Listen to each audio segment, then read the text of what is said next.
km², environ 20 millions, bon c'est 19 millions et quelques, mais on peut arrondir à 20 millions. Ici, c'est la pluviométrie, parce qu'on ne peut pas parler de construction durable sans parler du climat.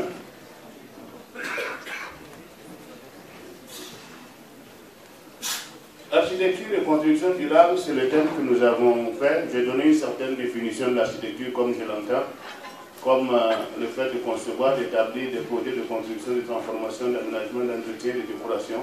La construction durable, c'est toute construction, rénovation et tout, en assurant la qualité de vie, ainsi de suite.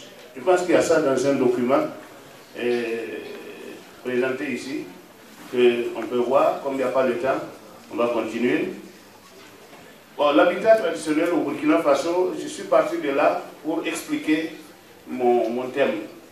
En réalité, il y avait un certain équilibre, parce que les gens construisaient en terre, avec des toitures en chaume, et même s'il n'y avait pas, je vais dire, il y a quand même la qualité de vie dedans.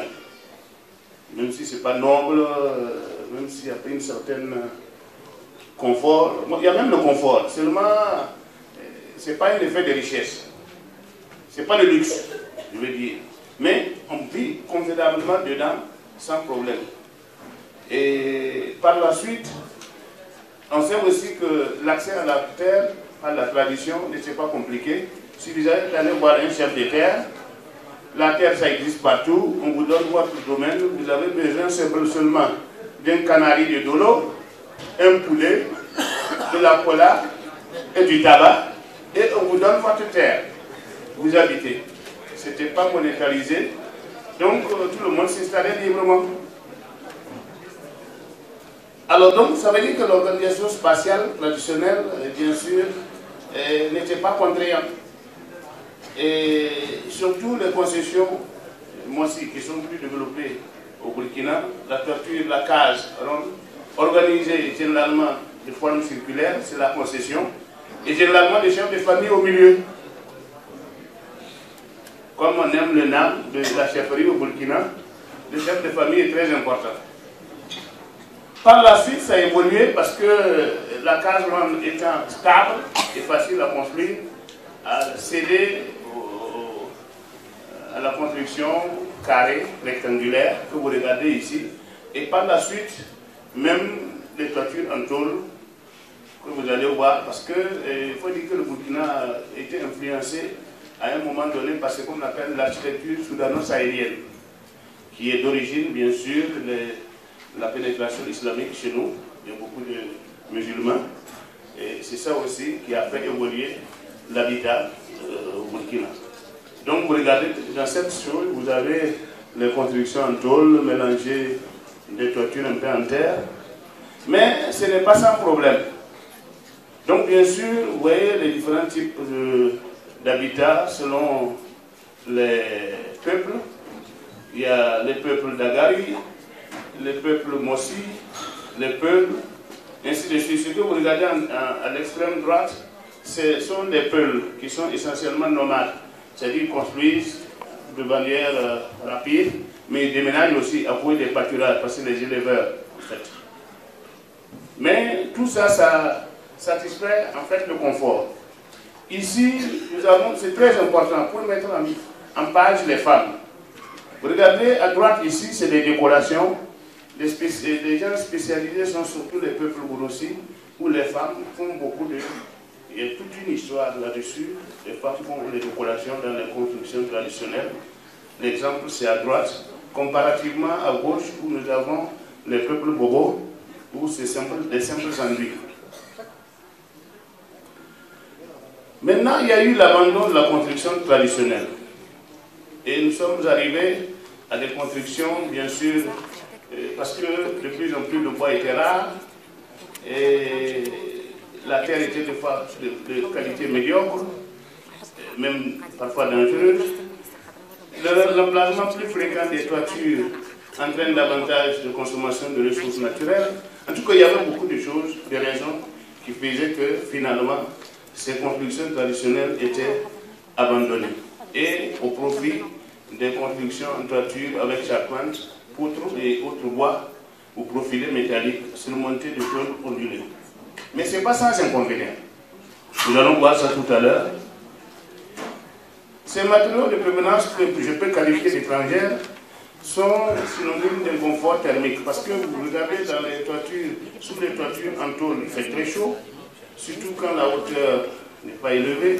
Et nous avons des températures qui avoisinent parfois les 50 degrés. En tout cas 45 à 50 degrés.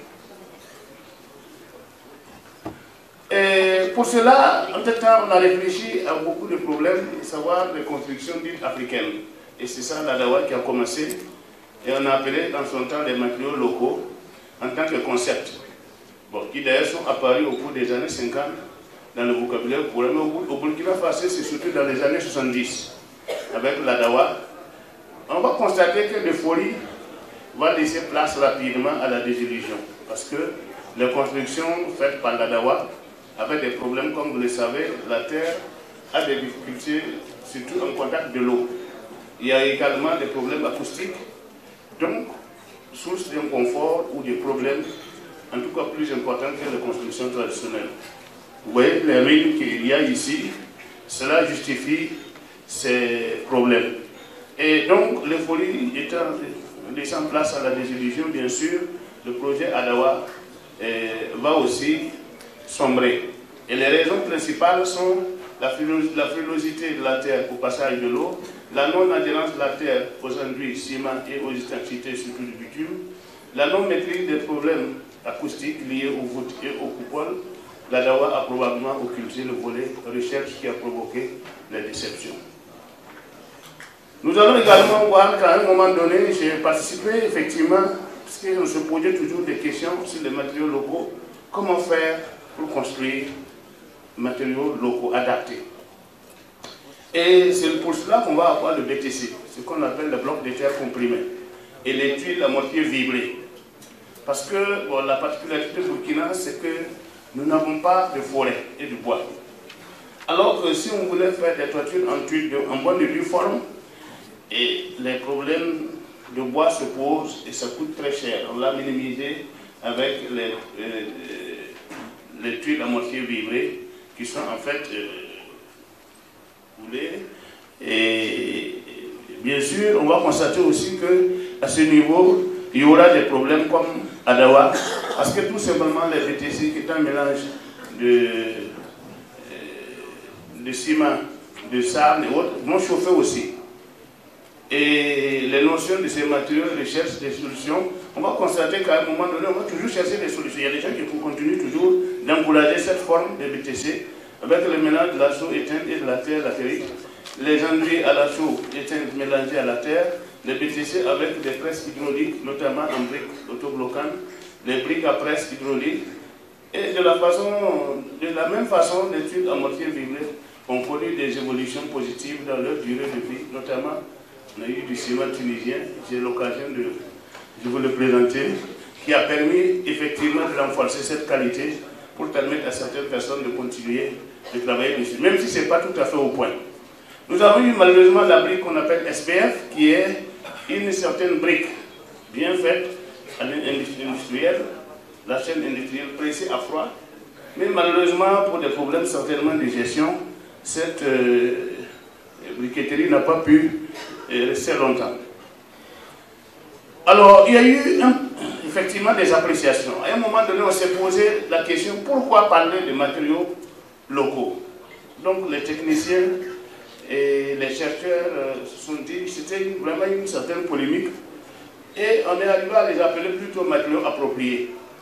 Parce que, selon les scientifiques, matériaux appropriés désignent des matériaux alternatifs à la construction conventionnelle proprement dite, tandis que le terme matériaux locaux désigne le concept idéologique et programmatique. Donc, on va être d'accord aujourd'hui qu'on va parler de matériaux appropriés, qui est beaucoup plus large d'ailleurs. Et ici, vous allez voir les constructions en BTC, les constructions en BLT, ce qu'on appelle la brique latéritique taillée.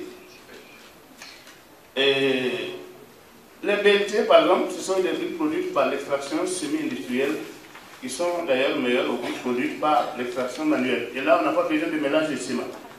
C'est-à-dire, c'est taillé et la plupart des fois, ça résiste longtemps. Et nous avons, avec les doctorants de l'université de Ouagadougou, essayé de voir, d'étudier la conductivité thermique de ces matériaux sur plusieurs régions. Il y a la région de Bobo, de Réo, de Yapo. On a constaté qu'à Bobo, c'est 0,577. Le site de Réo, c'est 0,444. Le site de Yapo, c'est autour de 0,469 en moyenne. Donc, on estime quand même que c'est positif. Et vous voyez les constructions à droite, ici. Là, le bâtiment, c'est un logement d'enseignants dans les écoles. C'est vraiment confortable. C'est beaucoup plus résistant, d'ailleurs, que souvent le parpaing.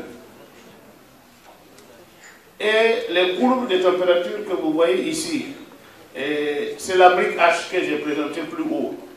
Et la brique H, il faut le souligner, à gauche ici, ce que vous voyez ici, à gauche là, la brique H, c'est en fait une brique qui se construit comme le parpaing, seulement le mur il est creux, et là-dedans on peut mettre de la terre et de la paille, concernant bien sûr les parois d'accrochage, des enduits et autres extérieurs, sans modifier la qualité. Le seul problème c'est qu'il y a de la terre et de la paille qui se trouvent au milieu comme isolant. C'est un architecte malien qui l'a créé et nous, on l'a adopté beaucoup au Burkina. Je pense que c'est aussi une des solutions de la construction. Toujours dans le cadre des matériaux appropriés, ça c'est l'évolution des moyennes mensuelles des humidités relatives dans les locaux que nous avons calculées. Parce que ici, nous avons pris l'exemple des logements sociaux, dont on parle beaucoup. Au Burkina, aujourd'hui, nous sommes au stade de 40 000 logements sociaux. Et j'ai pris un exemple d'un logement social de ce qu'on appelle chambre-salon, pièce-chambre. Et on a essayé d'améliorer les matériaux pour faire une simulation. On est arrivé à ce résultat, avec bien sûr des étudiants doctorants, le laboratoire de physique du professeur Koudiati, qui était ancien ministre. Et la construction sans bois est un des problèmes, effectivement, que nous avons abordé dans le cadre de l'amélioration de la qualité. Et ici, nous sommes arrivés à étudier ce qu'on appelle la voûte nubienne. Et la voûte nubienne, qui, à mon avis, me semble une solution, surtout pour les campagnes, pour remplacer l'utilisation abusive des bois. Du bois, surtout de forêt, qui n'existe même plus, il faut le dire. Et cette expérience, vous savez l'origine de la voûte nubienne, nous on l'a fait adopter au Burkina. Et je pense que c'est une expérience qui a son cours, qui est très bien, qui va évoluer mieux. C'est un exemple des dernières constructions, vous voyez pas la voûte nubienne ici, de qualité.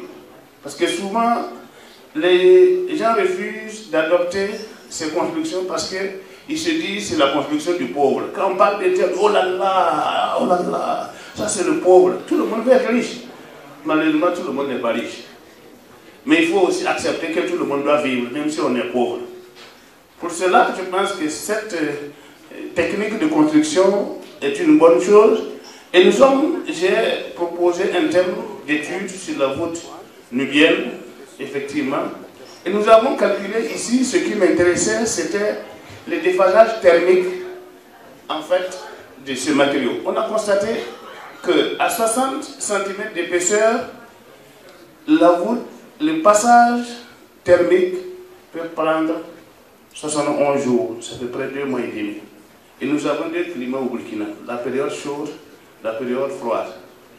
On estime que, avec cela, même sans modifier quelque chose, vous voyez la mise en œuvre par les artisans sur la toiture, par cette méthode, on n'a pas besoin de climatisation.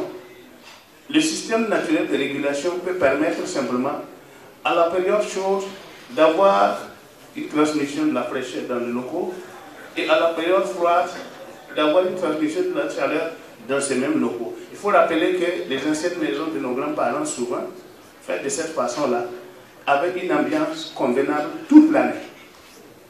C'est-à-dire, même en période de froid, il faisait un peu chaud à l'intérieur.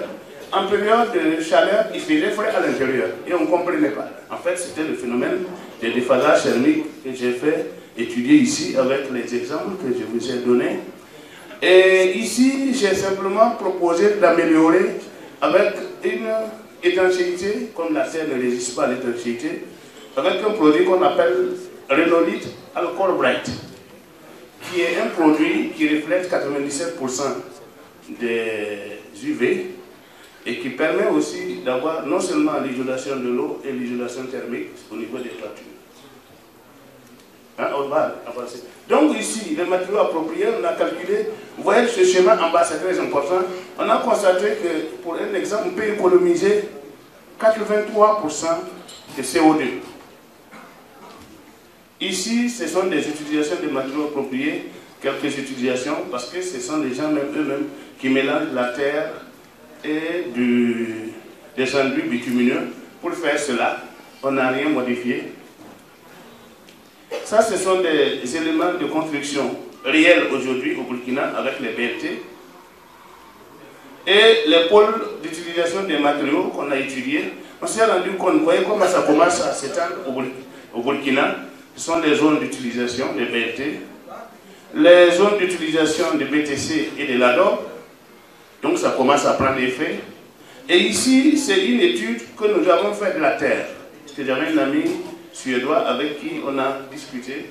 On constatait qu'en Suède, ça faisait moins 41 degrés, au Burkina, plus 41 degrés.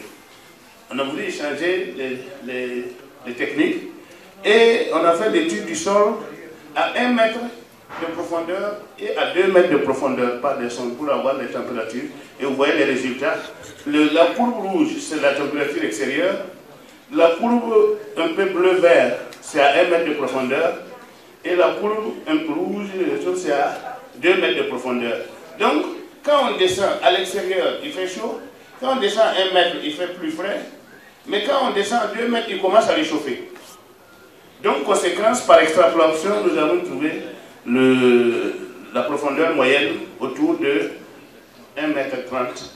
Je vous remercie beaucoup de votre attention.